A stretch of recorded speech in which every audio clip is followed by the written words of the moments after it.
Olá, meu nome é Lucas, este é o Diário de Leitura e eu venho aqui hoje fazer o vídeo do que eu estou lendo agora no mês de abril, as leituras que eu concluí em março desde o último vídeo desse tipo. Eu vou falar a respeito da minha leitura atual, que é As Visionárias, Quatro Mulheres e a Salvação da Filosofia em Tempos Sombrios, um recente lançamento da Todavia que eu estou gostando bastante. Dessa outra leitura em andamento da Regine Pernod, Santa Idelgarda de Bingen, que é aquela mística e cientista e monja medieval que todo mundo acha super interessante por conta dos seus conhecimentos muito avançados para a época. Sobre 6 passeios pelos bosques da ficção do Humberto Eco, que foi o primeiro livro do Humberto Eco que eu li, vejam só, nunca tinha lido Humberto Eco. Prosas Apátridas, do Júlio Ramon Ribeiro, um livro excelente. Eu já li do Júlio Ramon Ribeiro e comentei aqui no canal Os Urubus Sem Penas. Joias de Família, da Zulmira Ribeiro Tavares, uma novela ou pequeno romance, não sei classificar, sim, que me arrebatou, tem grandes chances de entrar para a lista de melhores leituras do ano. As 4 peças do Nelson Rodrigues que eu li, todas excelentes. Toda Nudez Será Castigada, Anti-Nelson Rodrigues, Otto Lara Rezende, ou Bonitinha Mas Ordinária, e A Mulher Sem Pecado. E por fim, o livro do Cortázar da Vez, Histórias de Cronópios e de Famas, comentado no último vídeo do projeto Lendo Cortázar. O momento a partir do qual eu vou falar a respeito de cada um desses livros estará na descrição do vídeo, assim como os links para vocês saberem mais a respeito de cada edição e se quiserem comprar e ajudar o canal. Vamos começar aqui por As Visionárias. Esse livro, gente, foi escrito pelo Wolfram Eilenberger, que é esse moço aqui lá da Alemanha. E ele vai tratar da vida de 4 filósofas que ali entre as décadas de 30 e 40 tiveram momentos excepcionais na sua vida. Já estou aqui na página 187, então já posso compartilhar um pouco do que eu estou achando. Ele vai falar da Simone de Beauvoir, que é mais conhecida de todos nós, da Hannah Arendt, que também é bem conhecida, escreveu As Origens do Totalitarismo, Eichmann em Jerusalém, entre outros, da Ayn Rand, que escreveu A Revolta de Atlas, que hoje também é bem divulgado, e por fim de uma outra filósofa que talvez não seja tão conhecida assim como as outras 3, mas que tem uma vida excepcional e que a partir do momento que você conhecê-la, você vai querer ler todas as obras dela, que é a Simone Weil. Elas todas vivem esse momento ali de periclitância, né? Na Europa, o partido nazista ascende na Alemanha, começa a perseguir os judeus, há todo aquele caos entre as nações, a guerra, a Segunda Guerra se avizinha, a repetição ainda mais cruenta do que já tinha acontecido na Primeira Guerra. Lá na Rússia, o Stalin está em pleno vapor. Precisamos lembrar que 1937 é o grande ano dos expurgos stalinistas. Então a gente tem pessoas em deslocamento, pessoas sofrendo. O Estado de Israel, né, precisa ser criado para que os judeus possam encontrar um refúgio. O movimento sionista ali está no auge. Simone de Beauvoir, então, está na França ocupada. A Hannah Arendt está fugindo da sua Alemanha natal por ser judia. A Ayn Rand precisou sair da Rússia e ir para os Estados Unidos. E a Simone Weil, por sua vez, que é francesa, se engaja em diversas batalhas, em diversas frentes, inclusive na Guerra Civil Espanhola. E cada uma, a seu modo, vai desenvolver uma filosofia muito particular. A Simone de Beauvoir, vivendo com o Sartre, dando início à filosofia existencialista, vivendo uma vida conjugal diferente, que ao mesmo tempo que criava um nós, ela e o Sartre, de extrema fidelidade, se abria para outros relacionamentos fugazes que não interfeririam nesse relacionamento núcleo. Eles se questionam sobre o sentido da vida, a liberdade humana, né? O ser humano que se constrói no mundo por um ato de escolha. Então eles estão ali desenvolvendo essa filosofia. Nessa década, a Simone de Beauvoir está encontrando a sua voz. Ela ainda Não é a Simone de Beauvoir que todos nós viríamos a conhecer, ela está se construindo. E a gente acompanha isso no livro, essas hesitações, esses momentos iniciais, essas falhas iniciais, né, tentativa e erro, até que ela consiga encontrar essa voz. O capítulo em que eu estou é justamente quando ela encontra essa voz. A Ayn Rand, depois de ter sofrido muito, ela e sua família ali na Rússia, com a Revolução e tudo mais, foi para os Estados Unidos.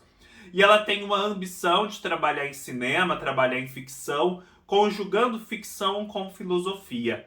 E ela tem umas ideias muito particulares mesmo, a respeito da humanidade. Ela tem uma moral muito diferente, ela é voltada para o indivíduo. Ela é totalmente avessa ao altruísmo, à anulação do indivíduo em massas que o invisibilizam, sabe? Que o anulam. Justamente aquelas massas que estão sendo movimentadas historicamente naquele momento, né? Seja pelo comunismo, seja pelo fascismo e pelo nazismo, ou mesmo nas outras nações, na luta contra a guerra, né? Os coletivos estão opressores. E a Ayn Rand reage a isso de uma forma muito forte. A gente até discorda dela, parece exagerado, mas é a forma que ela encontrou para reagir contra isso. E assim, de longe, eu acho que ela é a personagem aqui desse livro de não ficção mais desconcertante. Talvez a que a gente menos se identifica por conta da radicalidade das suas ideias, do quanto elas destoam do que nós geralmente pensamos.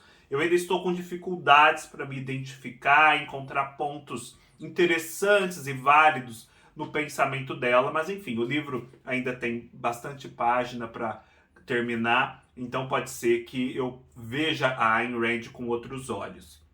A Hannah Arendt é, digamos, a mais normal das quatro. Ela é uma judia que desenvolveu seus estudos na Alemanha originalmente, progressivamente foi tomando consciência da sua condição judaica e por conta principalmente da ascensão do nazismo, que forçou muitos judeus assimilados a se tornarem mais conscientes da própria cultura. E ela analisa muito o tempo presente, de um ponto de vista filosófico, histórico, meio distanciado por isso, do totalitarismo, a anulação também do indivíduo nas massas. Ela analisa a condição dos judeus, o movimento sionista, ela participa do movimento sionista, ela chega a ir para a Palestina ainda na década de 30, e no momento em que eu me encontro do livro, ela ainda está na França. Me parece que ela depois irá para os Estados Unidos. E por fim, a Simone Weil, que com certeza é a minha filósofa favorita aqui do livro, que é alguém que tem todos aqueles ideais socialistas, ideais de liberdade do homem, de igualdade, de justiça social. Só que ela, diferentemente de vários teóricos, ela vai para a rua, no seguinte sentido: ela tem uma condição privilegiada, mas ela decide viver como os operários vivem, inclusive ir trabalhar em fábricas para poder sentir na pele o que eles sentem. Ela ganha lá o salário de professora de filosofia, mas ela doa todo o salário que sobeja o que um operário ganharia e fica só com o que um operário ganha, para poder sentir na pele como é viver com aquele salário. Quando surge a Guerra Civil Espanhola, ela tem determinada visão sobre a guerra, ela se engaja e quer ir para os campos de batalha ajudar a causa que ela acredita. Enfim, a Ayn Rand tem toda uma pureza na sua atitude diante do mundo, no seu pensamento, na manifestação dele, além de uma aguda visão de tudo isso. E ela vai ter uma certa aura mística. No momento em que eu me encontro do livro, ela vai ter algumas experiências místicas que a aproximam bastante do cristianismo e do catolicismo, mas de um modo muito diferente. É como se ela quisesse, ao seu modo, viver a radicalidade de Cristo de amor ao próximo. ela é extremamente voltada ao amor ao próximo. Nesse sentido, ela é a antípoda da Ayn Rand, né? Totalmente diferente daquele individualismo da Ayn Rand. Então esse livro vai intercalando as histórias dessas mulheres, falando sobre o tempo que elas viviam, que é uma comunidade, digamos assim, interligada, né? A Europa e os Estados Unidos, e de uma forma muito fluida, muito acessível. Então a gente vai tendo conhecimentos de história e conhecimentos de filosofia delas. Um livro delícia, estou adorando essa leitura. E depois eu quero ler o outro livro desse mesmo escritor, sobre os homens. Tempo de Mágicos, a grande década da filosofia, de 19 a 29, também publicado pela Todavia. Também estou lendo da Regine Pernod, que é uma escritora bem conhecida, uma historiadora, A Vida de Santa Idelgarda de Bingen, mística e doutora da Igreja. Nessa edição aqui da minha biblioteca católica, já estou aqui na página 162. A Santa Idelgarda de Bingen viveu ali, acho que por volta dos anos 1100, e ela teve uma atuação assim muito destacada na sua época. Ela era consultada e se correspondia com grandes autoridades, com reis, imperadores, príncipes, papas. Ela era uma mulher reputada muito sábia. Ela teve atuações em diversos campos, tanto na mística católica quanto nas artes, na música, nas ciências naturais, na botânica, na medicina. Ela criou uma língua própria. Enfim, ela era uma polímata, poderíamos dizer, um espírito genial, uma mulher renascentista muito antes da Renascença existir. Então, eu esperava encontrar a descrição disso de uma forma acessível nesse livro, que a Regine Pernod conseguisse nos aproximar daquele universo tão distante, que é o universo medieval lá do começo do segundo milênio. Ela faz isso, só que eu acho que ela não consegue nos aproximar. Ela expõe como tudo isso se passava, como era essa vida da Hildegarda, mas de uma forma que a gente ainda tem uma sensação de estranhamento muito forte. Ela não consegue fazer essa aproximação.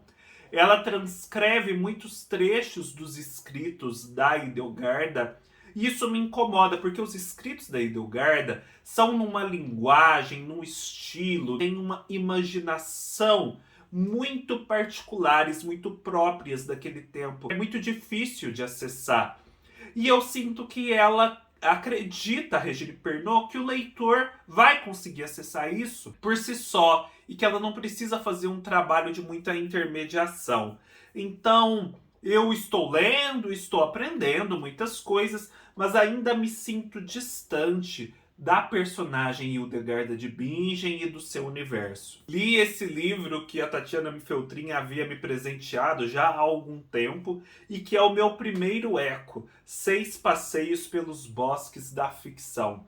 Esse é um livro constituído de conferências que o Humberto Eco deu a respeito da ficção, né? Dos mecanismos pelos quais a ficção funciona e de como ela se destaca da realidade, quais as diferenças entre ficção e realidade e os momentos em que uma e outra se confundem, causando inclusive vários tropeções na realidade, no cotidiano, vários episódios inusitados. E ele, óbvio, vai aqui mostrar toda a sua erudição de um modo relativamente acessível, porque são conferências, ainda que para um público qualificado, um público universitário. A gente vai, então, ter vários exemplos, vários comentários do Eco a respeito de diversos escritores de diversas obras, mas eu destacaria uma obra aqui, que inclusive eu já tinha lido, e que agora, depois que eu li o livro do Humberto Eco, eu quero reler com outros olhos, que é a novela Sílvia, do Gerhard Nerval. Eu já havia lido essa novela naquela coleção Novelas Imortais, da Rocco. É uma novela muito romântica, muito evanescente, assim, meio difusa, é como se houvesse uma névoa naquela novela, de algum modo. E de fato há. E o Humberto Eco vai explorar isso muito bem aqui. A princípio a gente lê aquela novela e parece tudo meio normal, uma história assim mais cor-de-rosinha com tintas melancólicas românticas.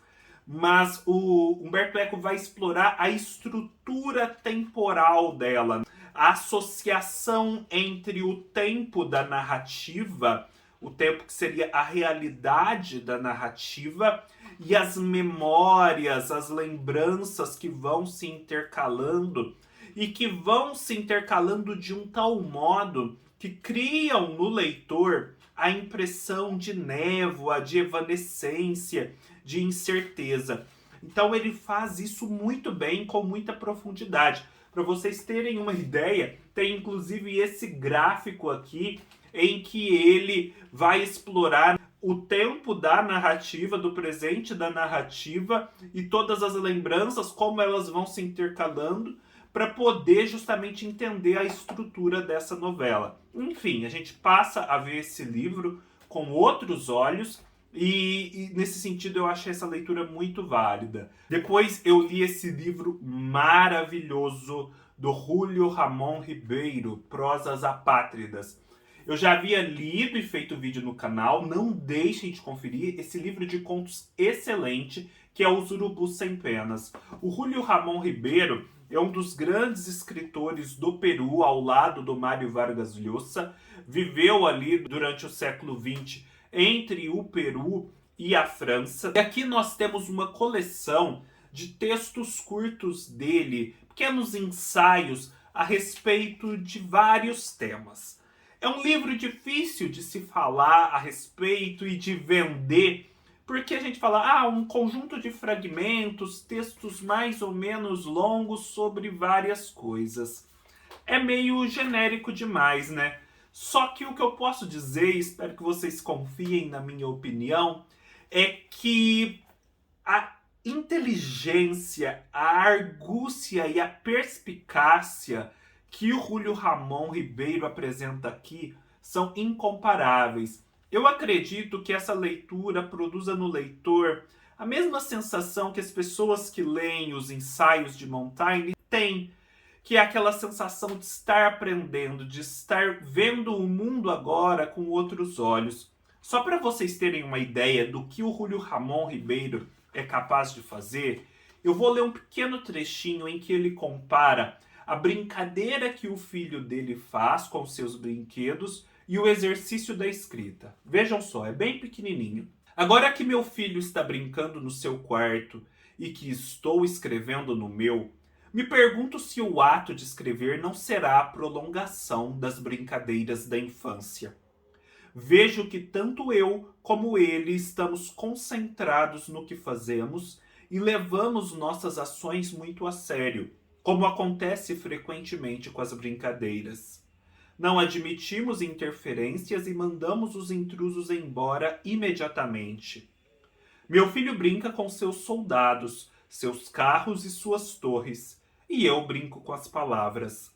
Ambos, com os meios de que dispomos, ocupamos nosso tempo e vivemos em um mundo imaginário, mas construído com utensílios ou fragmentos do mundo real.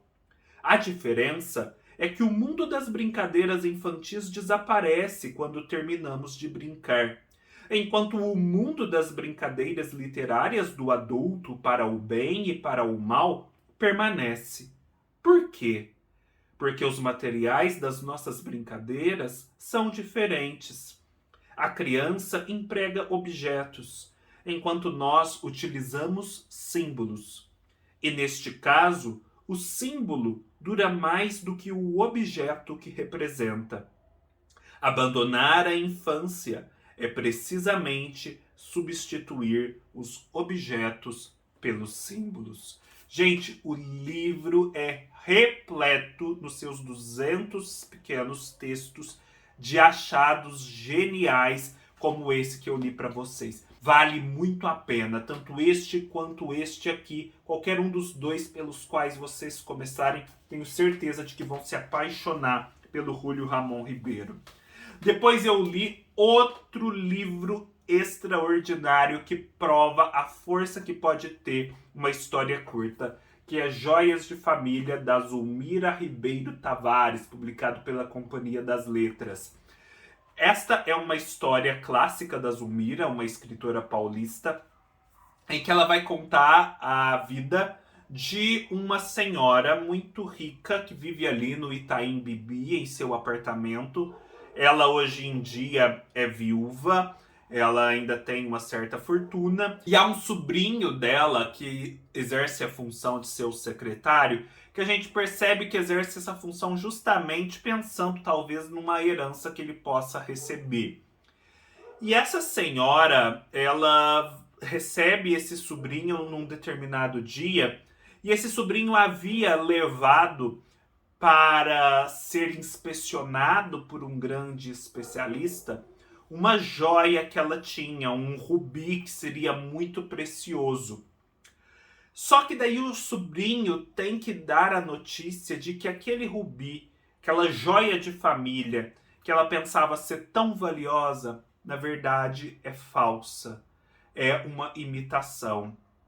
E aí a gente acompanha esse primeiro momento em que ela reage desolada a essa informação, e depois como ela vai passando o resto do dia, as lembranças e ideias e pensamentos que esse fato suscita nela. E a gente vai percebendo que aquela reação inicial dela à notícia do sobrinho não é exatamente condizente com a sua realidade interior.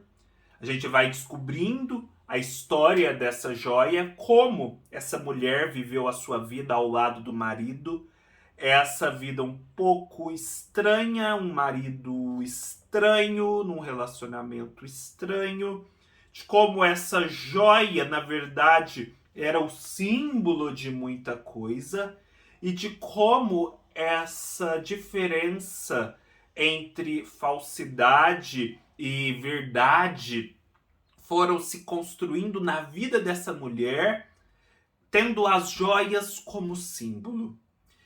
De modo assim que a gente acompanha aqui a vida dela, de uma pessoa de alta classe de São Paulo, as hipocrisias e falsidades que existem nessa vida, através das lembranças dela, num curto espaço de tempo, e as joias vão servindo aqui como um símbolo dessa hipocrisia de uma classe social inteira, como instrumentos e símbolos de projeção social, de acobertamento de verdades, de disfarces.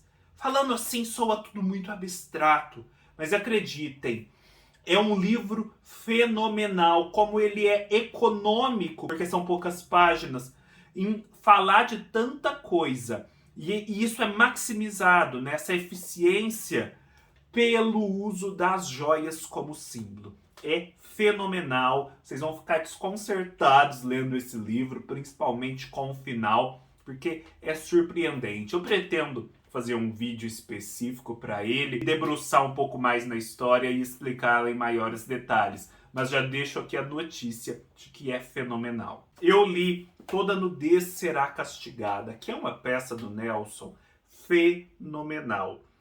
Ela é uma peça extremamente amarga. Eu comento no texto que eu escrevi para ela que é uma peça assim em que o Nelson, tão moralizante como ele é, de uma moral assim insólita e inusitada, parece desistir da própria moral. É como se ele acreditasse que neste mundo, neste plano terreno, não é possível nenhum descanso, não é possível nenhuma verdade, nenhuma beleza, nenhum ato genuíno de bondade.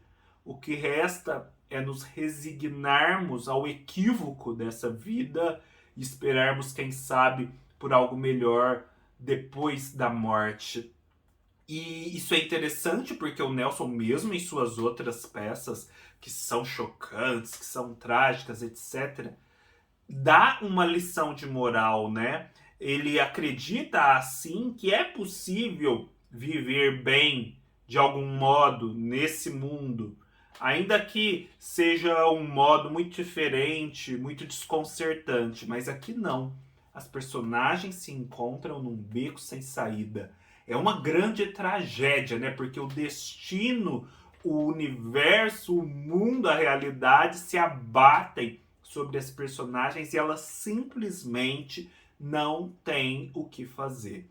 Vale muito a pena, é uma peça extremamente bem construída do ponto de vista do diálogo, do encadeamento das ações, das cenas, do desenvolvimento das personagens. Confiram mais detalhes da trama no vídeo que eu fiz a respeito. Já em Anti-Nelson Rodrigues, a gente tem o oposto. Esta é a penúltima peça do Nelson. E aqui a gente vai ter um tom otimista no final.